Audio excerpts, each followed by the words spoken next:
What is going on, everybody? Welcome to Ride Review. We've got another first for the channel today. We are reviewing an EUC. Check this out, the INMOTION V12 Pro. I am pumped for this. I've been wanting to review one of these for quite a while, actually. And I want to share a little bit about my perspective before we dive into the review here. Now, I'm an electric, small electric vehicle expert in general, but not really an expert with EUCs. I've ridden them before. I owned a King Song for, a summer a few years ago, but I'm not what you'd call an expert rider, at least not yet. Right now, I've been doing a lot of research online, and I put in about 60 miles so far on the V12 Pro here. Planning to do a whole lot more over the summer. I'm going to do a kind of a series of videos on this. We'll do a bunch of different ride footages. I'm going to be getting some accessories and upgrades for it as I go. But anyways, with that in mind, let's dive into the review. Now, INMOTION, if you aren't familiar with the brand, these are one of the bigger names in EUCs right now. They've been around for about 10 years now. They make electric unicycles as well as electric scooters. So the V12 Pro, which is what we are working with today, this is the latest generation of their V12 line, which has been around for, I don't know, at least a couple of years now. There's two other versions of this. There's the HS, which is the high speed, and then there is the HT, which is the high torque. The V12 Pro is really a kind of an iteration on the HT, or the high torque version.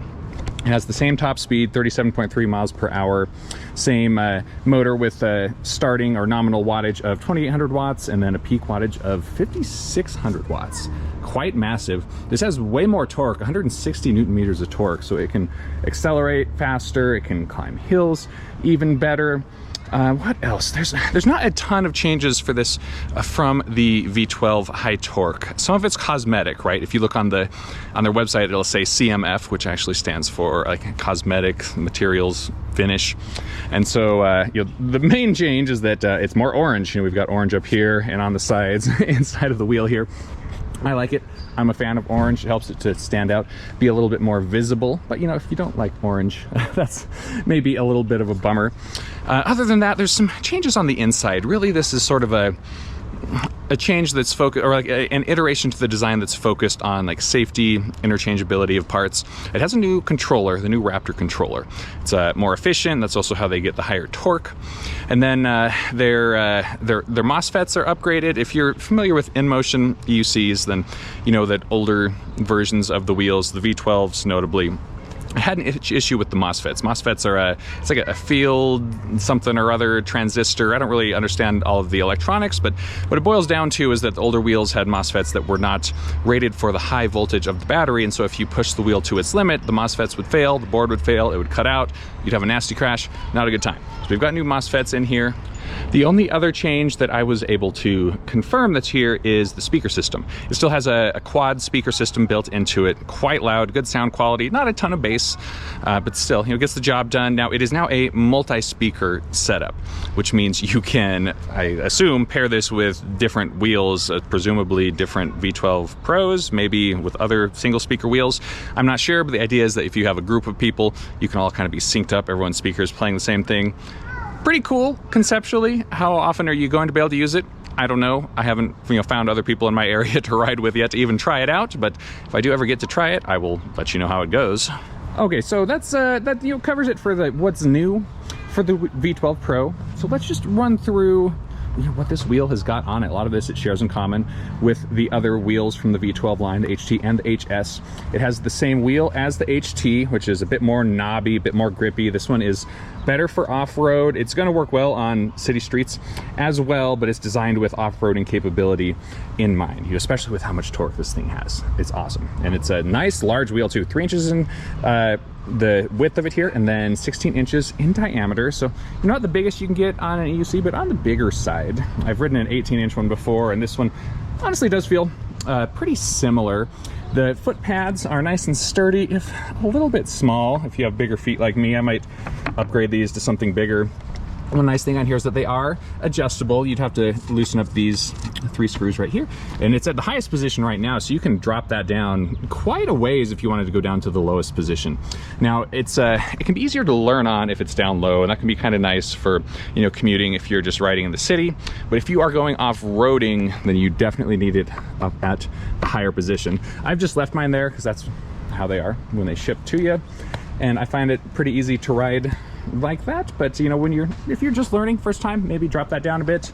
It's got an awesome trolley handle up here that I like a lot better than the one that my old Kingsong wheel had on it. There's a little latch under here to release it, and then this pops up like this, so you can you know, walk the wheel around with the trolley handle. You don't have to carry it. These things are heavy. I mean, 65 pounds give or take for this thing, pretty hefty. So having the trolley handle is nice. There's also underneath the handle right here, this button, this is a kill switch. So if the wheel is powered on and you do need to pick it up for some reason, you just hit that first. That will kill the motor, then you can pick it up. Otherwise, when you pick it up, it's going to start freaking out and trying to go back and forth and try to figure out where its balance is. So don't forget about that. What else? We got a mud flap on the back here. You know, the kickstand, obviously, it's got one. Having this built in is a really nice touch. It's kind of surprising how many wheels don't come with a built-in kickstand here. Now, this one's not extremely sturdy. You know, if somebody bumps into this, it's probably going to fall over. And if you have it on a slant, like I do on the table, you want to make sure the kickstand is on the downhill side. But for, you know, just parking in the house, parking it when you're out and about like this, awesome touch to have that. Let's talk the power, the specs on this bad boy. I think I already mentioned here, 2800 watt nominal motor that can peak up to 5600 watts. It is, you know, obviously encased right in the center of the wheel right there. And this thing has a massive battery, 1750 watt hours. And it's actually two packs, two 875 watt hour packs that are on either side of the wheel for balance, obviously. 100 volts, I think it's 100.8 volts is what this is rated for. So that's a pretty dang high. You know, now there's obviously wheels that do go higher than that. So if you're looking for, you know, really going fast, then you might have to spend a little bit more. But for the entry-level price on these, which you know, $16.99 or $15.99 for all of the different models, this is a pretty solid way to get into EUC riding. You know, it's a good wheel to learn on, and it's also one that, you know, more advanced riders should be happy with. Speaking of battery capacity, even though this has the same size battery as the other two variations of the V12, it actually has a significantly longer range at 99 miles potential range, and that is because of the new Raptor controller. Much more efficient, you can go a lot farther. The other ones, I think the high speed was around like 75 miles. I'm not sure exactly what the top speeds, or excuse me, the top ranges were for each variant, but it was around 75 miles. So that's a pretty good bump to go all the way up to 99. Now, of course, that depends on your riding terrain, how big you are, how fast you're going. If you're really pushing this thing hard on trails, you're not going to get 99 miles out of it. But, you know, we're just easy cruising around the city. That is within the realm of possibility. We're not going to do a full range test in the ride today, but we are going to, you know, ride for a ways, and we'll see how we do range-wise. Okay, let's talk about apps and the different ways that you can configure the wheel. Now, with EUCs, you don't need anything to actually ride it and control it other than your body weight. You know, it's just your leaning and your momentum in different directions that actually controls the wheel. But when you first get it, you're going to have to activate it, and for that, you need the INMOTION app. And then there's a lot you can do to configure these wheels for how they ride. More with INMOTION than some competing brands, from what I have found. So let's talk about the app first. So you can actually turn it on when it's on the kickstand, and it will detect that it's on the kickstand, and you won't see anything on its little screen here, but it'll give you this little beep. And then it's partially powered on here so that we can connect it with the app. Now, one kind of annoyance with the app, and you'll see it here, is when you start it up, there's this unskippable advertisement in the app, and it's only 5 seconds, but that is a little annoying to have for, you know, something that you paid this much money for. Anyways, you can see we are connected to the wheel here, and you can, you know, see stats about your current ride. There's a new firmware update, which I'm not going to do anything with right now. But this app is fairly well done. You know, from what I've read in other reviews, the earlier versions of the INMOTION app were pretty terrible, but it seems like they've, you know, gotten it together pretty well. If we come in here to the settings, this is where you can really dig into customizing how the wheel rides. Now, the service level is these two modes, commuting and speed. Oh, well, we lost connection. I'm not sure if it actually stays powered on when it's on the kickstand, so let's just we'll put it down on the ground here and power it on. And then I'm just gonna lean it against the table here. This is what you do when you don't have a kickstand. Okay, let's come back over to the INMOTION app here. We'll see if we can get it connected.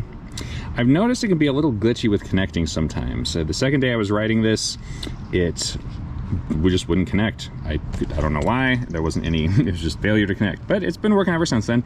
Anyways, coming back in here to settings, has the two main drive modes, commuting and off-roading. Now these change a few things about the wheel. One of the more obvious ones is that it makes the pedals tilt a little bit less, makes them harder. But it also changes some stuff for how quickly the wheel accelerates. You know, if you hit a bump, you know, run over something when you're off-roading, the wheel's going to start tilting towards it. And so when you're in off-roading mode, it's going to accelerate to get over that much more quickly than it would in commuting, which would allow the wheel to lean further, have less acceleration, it would take longer to get over it. So, you know, obviously, you'd want to use off-roading when you are off-roading, and then commuting is just a little bit more smoother and chilled for riding on city streets. There's a lot of other stuff in here. You can set the speed clamp, which is kind of like a cruise control. You can set a speed limit. It does seem to be that 34 is the highest that I can set it to, but the wheel's supposed to be able to go to 37. Not that I've been brave enough to go that fast. I have speed alarms. Mainly I just wanted the speed alarm set at 30, so I do know if I hit that speed. Now, I've got the pedal hardness set at 50%, but you can change this. And what pedal hardness changes is essentially how much the pedal will lean with you. So if you are accelerating forward and you have pedal hardness all the way up, it's going to stay pretty flat. But if you have the pedal hardness, you know, down at say 0, then as you accelerate, it's going to lean forward like this. So that can feel a little bit more natural, and I like how it feels, but it can also maybe be a little bit daunting for some people who prefer just like flat pedal stance. This is one of the things that you really have to play with to get a feel for it. If you've never ridden an EUC before, what I recommend is you set it to, you know, like 50% just to kind of get the feel for it, so you have a baseline, and then you can start to, you know, kind of tweak it after that. Okay, we're gonna come back in here to the settings. There's also like a fancy ride mode you can do here, where you can put it onto fancy, you can turn on split mode, and then you can customize your braking and your speeding, which is accelerating. And I have not really played around a whole lot with this. I did find a really good video from another rider who explained in detail what these settings do, how they affect the ride. And so I'm gonna link that in the description below so you can check it out and you can really play with that, you know, once you start feeling more comfortable on the wheel. But you know, I'm not quite there yet, so I've just been leaving it on normal. You can calibrate the vehicle. You can, of course, change the balance angle if you need to. This is, I think, really only useful if you're wearing shoes that aren't flat. Like if you're wearing shoes that have a bit of a heel, or just from your natural standing position, if you want the angle to be a little bit different. There's diagnostic stuff, audio stuff. You can change the volume, audio pack. I haven't messed with this, but I think you can get some sound effects for it to play while it's riding. And there's, you know, all the light stuff. You can customize the brightness for the headlights. That's cool.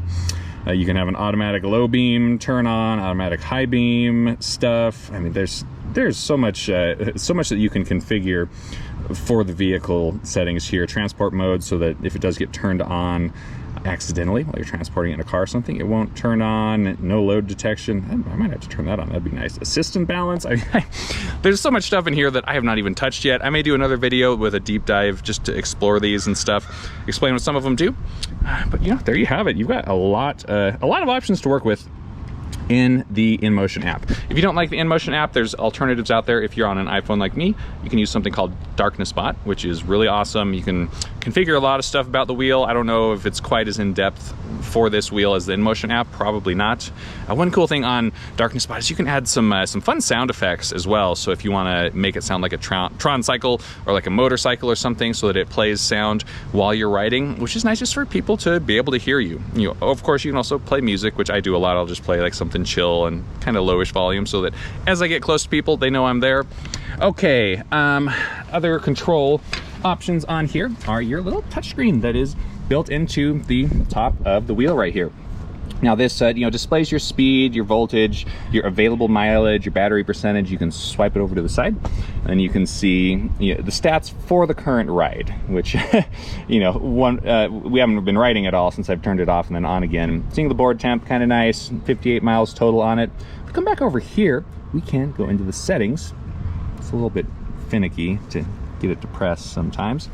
We can change the max speed, we can set the speed alarms. You can also change it from commuting to off-road right here. So you don't even have to pull out your phone I mean, honestly, once you've done your initial, setup, activating it, you can just kind of do everything from here and just ride the wheel without having to mess with the app. But once you want to configure and really dial in the ride feeling, you're gonna need one or another of the apps. I do want to show you the headlight. While we're just kind of talking about all this stuff, you can short press the power button to activate the low beam, and then short press again to activate the high beam, and then one more time will get you all of the lights. And these things are just insanely bright. I mean, some of the best that I've seen on any electric vehicle, smaller than a motorcycle. Really awesome. Turn those back off for now. And they're probably kind of hard to see in the daylight here, but there's color LEDs running down the side right here. There's also some that cycle around the outside right here. Excellent side visibility at night, which is a nice touch. You can also configure these so you can change the color. You can have them synchronize with your music or just follow some preset patterns in the app. So just kind of a fun style touch, and I do really appreciate it just for the visibility perspective, especially at night. Let's see, there's a charging port on here. Man, everything's getting so dirty. So right in here, that is the charging port. And then you've also got a couple of USB ports in here. So if you need to charge devices from this, you can. You have a huge battery, so why not take advantage of it? Use it kind of like a sort of a portable power bank. This closes in there pretty nice. Seems to seal pretty well. It's kept dirt and dust out of it. I haven't really done any riding in the rain yet. You do have to remember when you start riding, make sure you remember to pick the kickstand up, because if you do leave it down, you're gonna hear it rubbing against the wheel there and wonder what the heck's going on. So you just gotta snap it back up right so. Okay, we are going to take it out for a spin. Now, as I mentioned, I'm not exactly an expert yet, so I'm definitely not taking any chances. Gear-wise, all armored up. We are at 88% on the battery. I've done about 7 or 8-ish miles today. We'll see what we do range-wise. Get these things set down. I still have it in commuting mode at 50% power on it right now, so let's keep going. I'll have to drop the trolley handle. Something also just a kind of random thing that's helped me out a lot with learning this is how you put your feet on the pads. Like having your toes hang off the front a little bit is pretty helpful. And while you're learning, it can be helpful to kind of angle your feet, your toes out just a little bit like that. That can help you with overcoming and preventing speed wobbles. But once you get kind of the hang of it more, having them turned in a little bit more, at least to me, feels better. It's going to depend on what your normal standing stance is, all that. Yeah, let's give it a whirl here.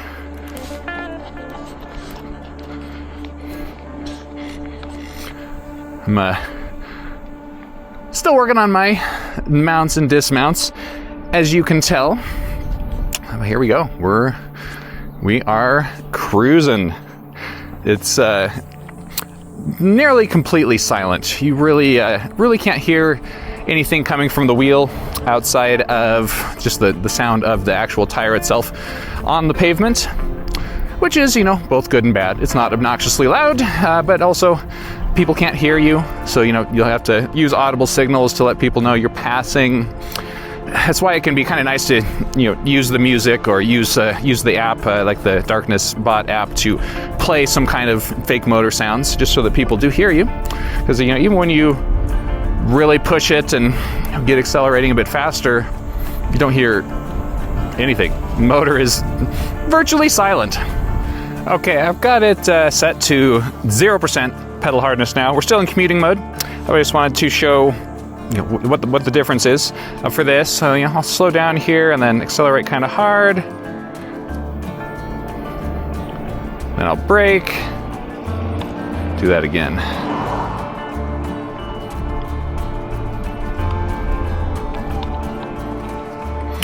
So the pedals, it feels quite a bit different for me. Like they lean forward with the acceleration, lean back more with the braking.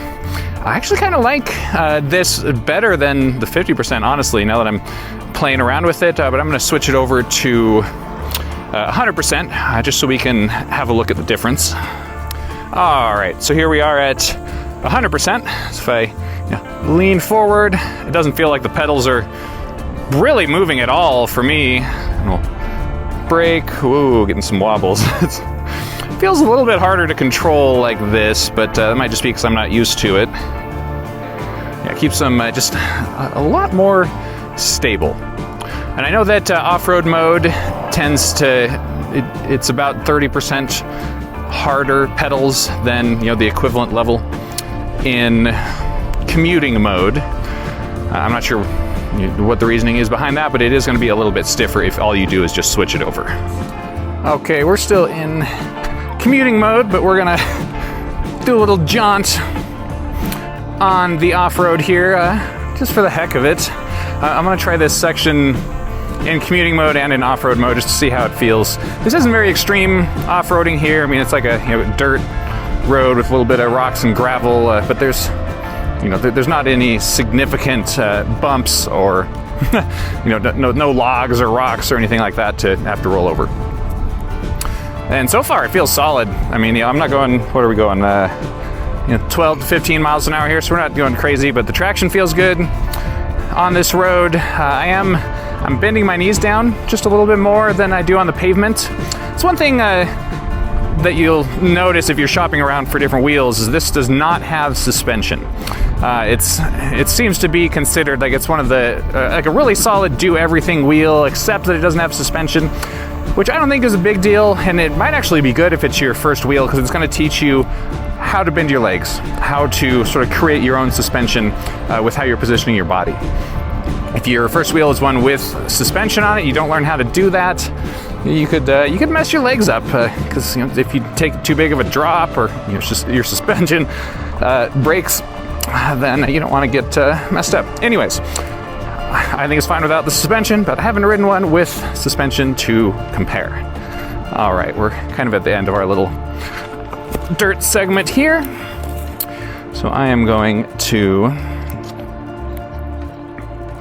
come into the app, and then oh wait, that's right. I don't actually even need the app for this. I just need to do it on the display. So we come in here, hit settings, switch this to off-road. I don't think it worked.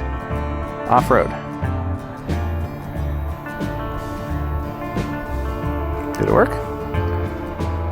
It's okay, yeah, there we go.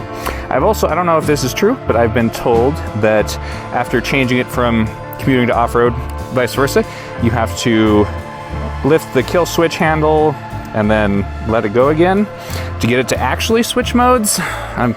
Maybe that's only the older wheels.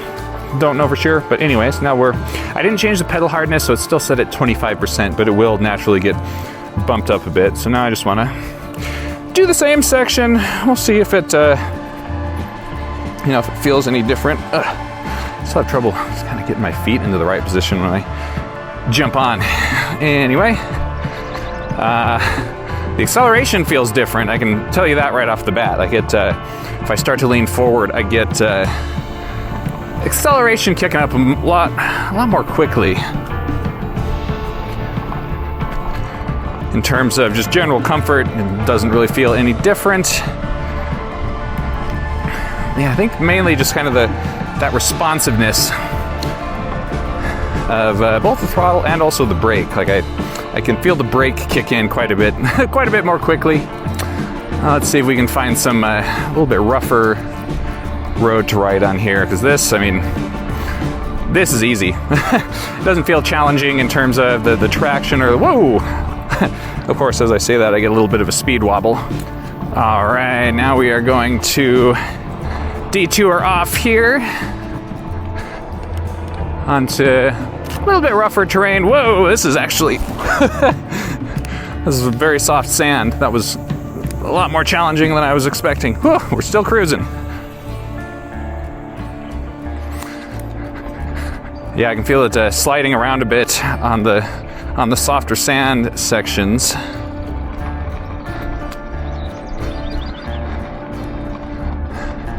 All right, here we go. We got some like actual rocks and bumps and stuff to run over.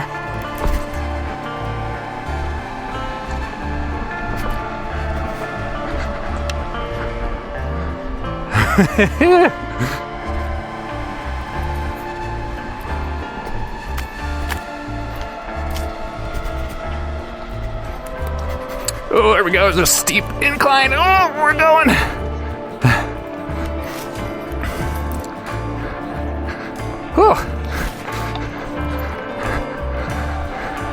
we're definitely pushing my abilities riding this thing. Most of my practicing so far has been done on the pavement, but I gotta say, this is awesome. Like, this is so much fun. Like, this feels even more, I don't know, just more dynamic and engaging than you know, like mountain biking, I guess is what I would compare it to. You know, it's similar to like if you've ridden on a one wheel. Definitely a similar experience. Whew, all right, made it through unscathed. All right, I dialed it back to, now I'm at 25% pedal hardness, which feels pretty good. So now we're gonna do some cruising around. I wanna see, you know, how's the range. We're just gonna zoom around. We'll stay in commuting, mostly on pavement, explore some trails, and for ways we'll check in, see how we're doing in terms of range.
Okay, we're gonna do a little check-in on range here, and my feet need a break from standing. So let's see, we're at 70% battery remaining right now.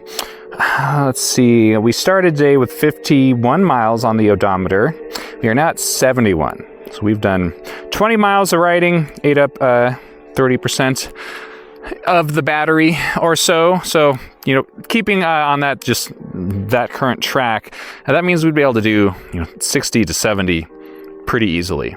And I've been doing, you know, a mix of off-road and pavement. I mean, we're up almost up in the mountains now, you know, up in the foothills. So we've done some pretty good climbs as well. So pretty good on the range. I mean, you know, it's more than I can handle for sure. I've been having to take breaks and walk to give my feet some rest every now and then. And, you know, I'm getting tired and hungry. So I don't think I would ever use all of the battery in one day. Alrighty, folks. You know, this is about the end of the video for today. So I want to just share my, share what my thoughts and impressions are of this wheel so far.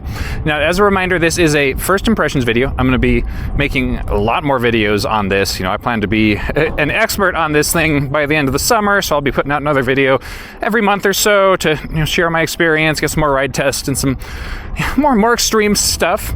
But just from first impressions of this wheel, I love it. I think it's built extremely well. That's definitely something I want to highlight, is that it is just incredibly durable, rock solid, hefty feeling.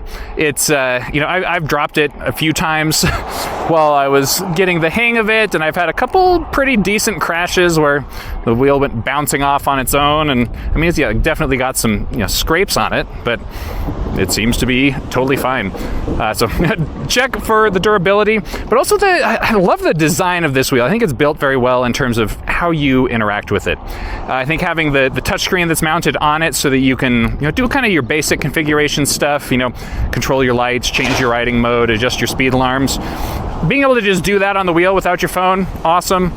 And then having the combination of an incredibly detailed app where you can just customize so many things about the performance of the wheel in the official INMOTION app, really awesome. And while the app isn't, it's not perfect, it's definitely got some rough edges there, especially with the language in some sections. For me, it's worked really well so far. And there's tons of guides online if you want to learn how to, really deep dive, configure the settings for your wheel. So that's definitely a plus. The lights are awesome. I love having the big loud speakers on it. It looks cool. You got the LEDs on the side for extra style and extra safety as well. So yeah, they've really done a solid job. I think the one drawback to consider on this wheel is that it doesn't have suspension. For me, that's not a big deal, but for some riders that is, so that's something that you would want to keep in mind if you are shopping around to compare various different wheels. But for a good all-around wheel that can tackle city streets and do commuting, and also do off-road very well and reach a pretty high top speed, 37.3 miles per hour, which is realistically like 35-ish is probably the most you'd ever want to push it. That's pretty fast. That's not quite keeping up with traffic in any situation fast, but for most riders that will do the trick. All right, guys, enough talking about this for one day. Thanks for watching this video. If you have questions about this wheel, please chime in and let me know in the comments section. I will get back to you as soon as I can. I'm also going to include a link in the description below to the written review where I've got even more details. I've got some photos and stuff, everything that I forgot to mention here, so be sure and check that out. All right, guys, ride safe. Catch you in the next video.